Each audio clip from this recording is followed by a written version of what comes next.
647. You're calling from a Hello? 647 area. Hey, what's on your mind? Oh, okay. Am I on the air? Yeah, you're on the air. What's your name and where are you calling from?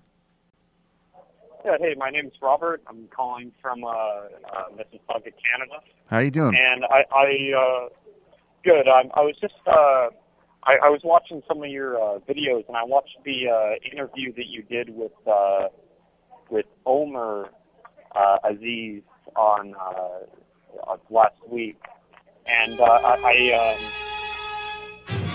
Yes. No, I'm sorry. Yeah, well, I'm yeah, sorry. Yes, yes. Just giving you a little Parry Mason, yeah, buddy. I listened. I listened to his like 4 hour debate with Sam Harris, and it seems like your basic contention with him is that you say that Sam Harris likes to ignore politics and just blame everything, on the Muslims. Is that correct? Not exactly. He does. I mean, here's what Sam Harris does, and I'm assuming you're probably a fan of his.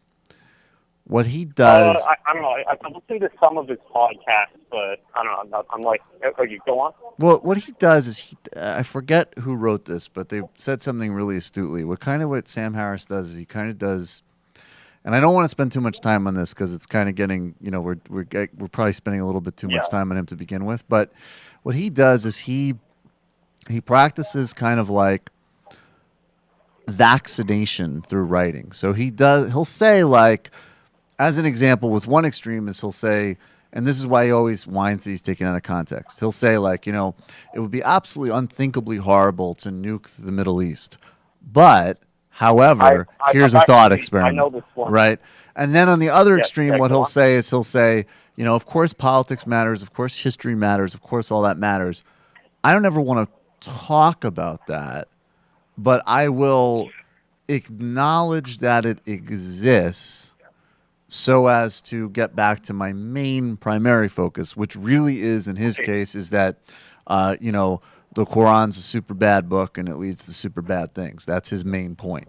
And Okay. it's sort of pathetically unconvincing, and it's more disturbing that people follow him, frankly. Okay. Here's the thing. Like I did hear one thing that he said. He was talking about the Hindu caste the caste system in India, Hmm. and how it'd be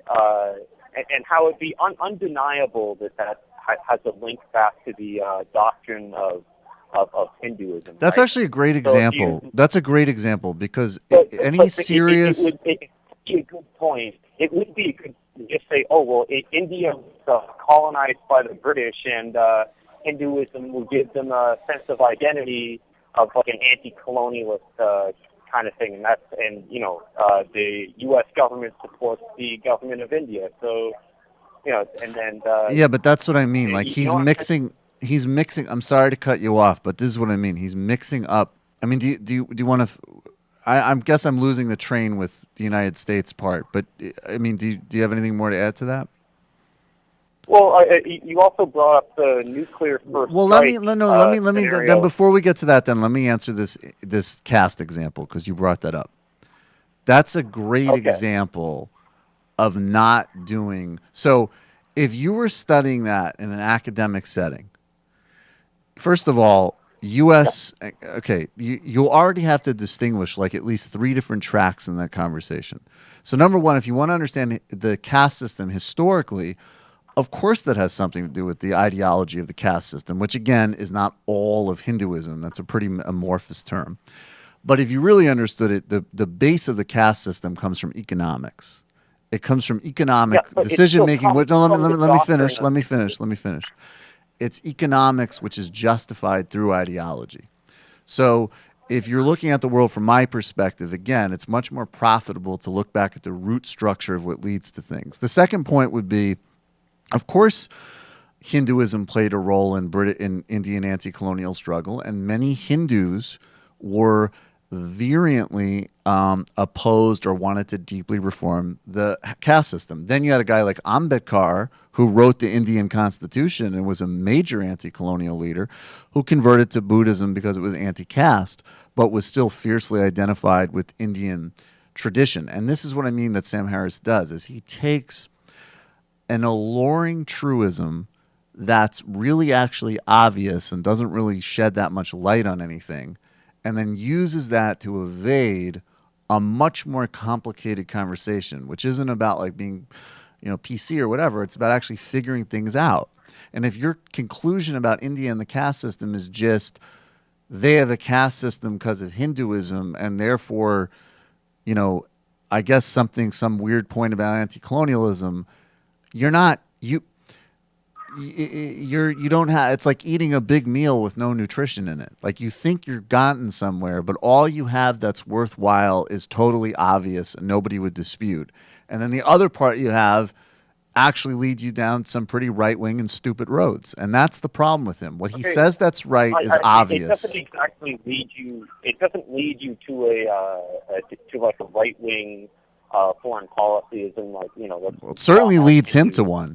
It certainly leads him to one. Wait, but it just understand that that the system that they'll have is that it's unjust, and we should that they should try and advance in a direction that will lead them away from that. Like in But why is that this is the other part of the conversation, right?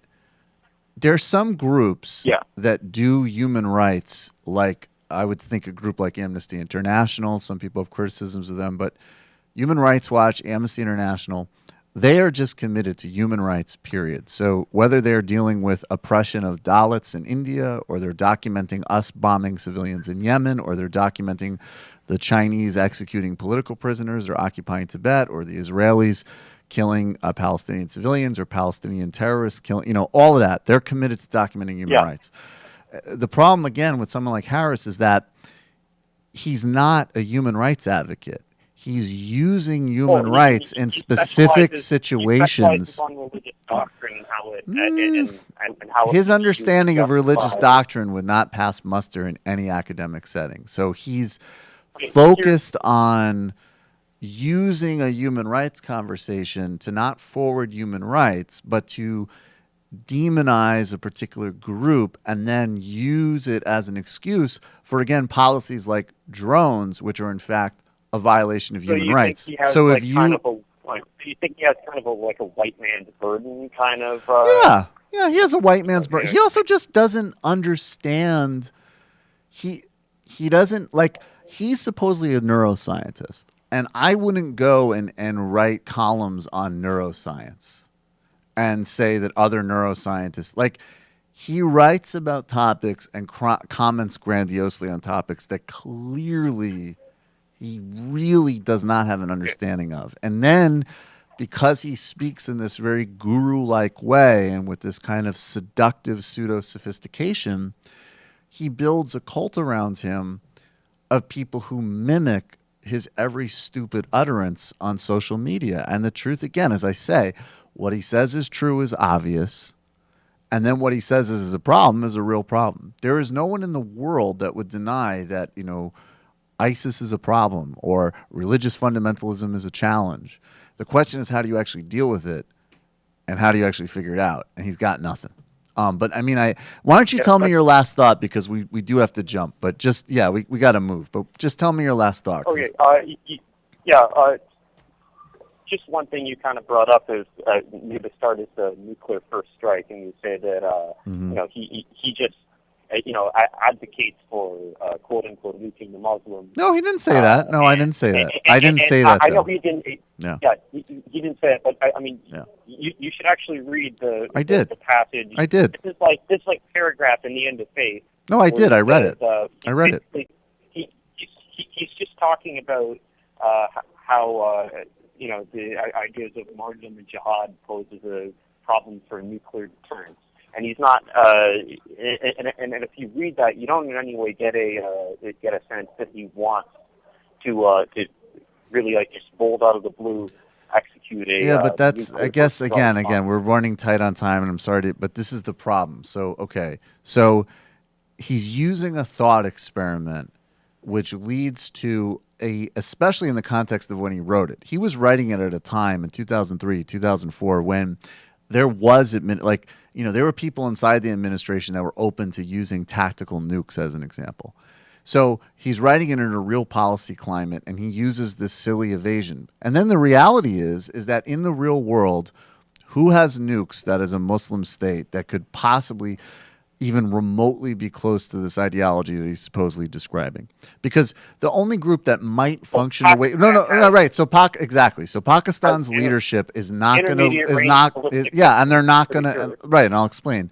They're not going to launch a preemptive nuke strike against anyone. The danger in Pakistan is the logistics of their, in terms of reality. Now, yeah, India and Pakistan both tested. In fact, India tested first. And then Iran just signed a breakthrough deal with us. So this is what I mean. This is why you got to actually look at policy, and this is why all of this stuff is just fantasy life, and it's not real, and it leads to dangerous ideas. But I got to jump. I'm sorry. We've just had this conversation so many times, but appreciate the call. I hope you'll keep listening. Hi, I'm Sam Seder, and this is an Ann Coulter doll. You should not be immigrating here. Yeah. Stay in your country and hate us. For smart progressive talk and a little bit of this and even a little bit of that. Mission accomplished. Subscribe to our podcast, subscribe to our YouTube channel, and like us on Facebook to get some of our best video clips.